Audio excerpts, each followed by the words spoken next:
నమస్కారం. టీవీ7 daily market updates కు స్వాగతం.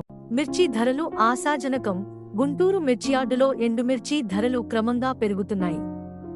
సెప్టెంబరు నెల ప్రారంభంతో పోల్చితే ప్రస్తుతం క్వింటాకు రకాన్ని బట్టి 500 నుంచి 2000 వరకు ధరలు పెరిగాయి. దీంతో శీతల గోదాముల్లో నిల్వ చేసిన రైతులు కొందరు పంట పెట్టుబడుల కోసం మిర్చిని విక్రయిస్తున్నారు. కొన్ని నెలలుగా మిర్చి ధరలు పతనం కావడంతో రైతులు ఈసారి సాగుకు కూడా ఆచితూచి అడుగులు వేస్తున్నారు. ఇలాంటి తరుణంలో మిర్చి ధరలు కొంత పెరగడం సాగుపై సానుకూల దృక్పథానికి కారణమవుతోంది. గుజరాత్, మధ్యప్రదేశ్ తదితర రాష్ట్రాల్లో మిర్చి పంట అధిక వర్షాల వల్ల దెబ్బతినడంతో అక్కడి సరకు మార్కెట్లకు రావడం మరింత ఆలస్యం కానుంది. మన దేశం నుంచి మిర్చిని ఎక్కువగా దిగుమతి చేసుకునే చైనాలో వర్షాల వల్ల అక్కడి పంట కొంత దెబ్బతింది. ఉత్తరప్రదేశ్ రాష్ట్రంలోని మధుపూర్ ప్రాంతంలో పచ్చిమిర్చి పండించే ప్రాంతాల్లో గత 4 రోజులుగా కురుస్తున్న భారీ వర్షాల కారణంగా పంటకు నష్టం వాటిల్లింది. ఈ కారణంగా మహారాష్ట్ర, మధ్యప్రదేశ్ నుంచి వచ్చే పచ్చిమిర్చి డిమాండ్ పెరిగే అవకాశాలు కనిపిస్తున్నాయి.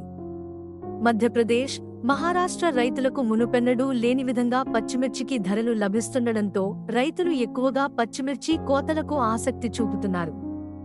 ఇదే విధంగా పచ్చిమిర్చికి డిమాండ్ కొనసాగితే మహారాష్ట్ర, మధ్యప్రదేశ్లో ఎండుమిర్చి ఉత్పత్తి తగ్గే అవకాశాలు కనిపిస్తున్నాయి. ఈ పరిణామాల నేపథ్యంలో మిర్చి ధరలు గుంటూరు మార్కెట్లో క్రమంగా పెరుగుతున్నాయి. ఇటీవల ఎగుమతులు కూడా ఆశాజనకంగా ఉండడం కర్షకులకు కలిసి వస్తోంది. గుంటూరు నగరంతో పాటు పరిసర ప్రాంతాల్లో 49 లక్షల టిక్కీల వరకు నిల్వలు ఉన్నాయి. గత వారంతో పోల్చితే ప్రస్తుతం అమ్మకం జరుగుతున్న బస్తాల సంఖ్య కూడా పెరిగింది.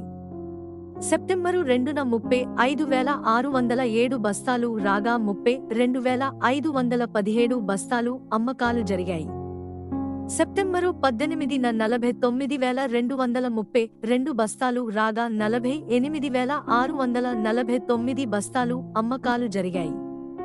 ఇలాంటి మరిన్ని అప్డేట్స్ కోసం వాచ్ చేస్తూనే ఉండండి టీవీ7.